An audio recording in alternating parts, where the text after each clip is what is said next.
Questo ricordo oggi appartiene, credo, a tutti gli italiani ed è un segno importante della nostra comunità nazionale che tende a una storia condivisa. Ha detto di più il presidente del Senato Ignazio La Russa incontrando i giornalisti al termine della visita, certo breve ma non per questo meno intensa, stamani alla foiba di Basovizza.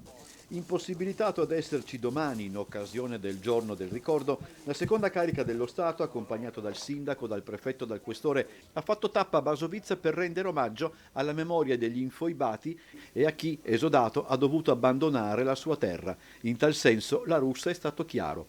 Fintanto che la vicenda delle foibe, la vicenda dell'esodo non è appartenuta a tutta la comunità nazionale, credo che non si potesse parlare di storia italiana condivisa.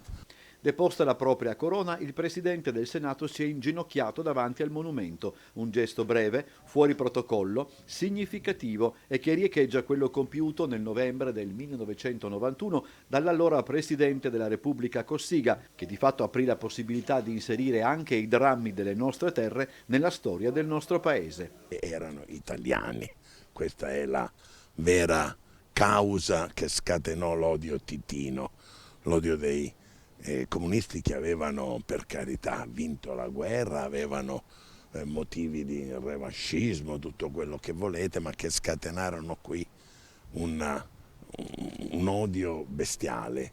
Se dunque questo è quanto accaduto alle vittime, la richiesta di togliere l'onorificenza conferita da Saragat al maresciallo Tito alla fine degli anni 60, anche La Russa appare conseguenziale. Non dipende da me, dipendesse da me l'avremmo già fatto.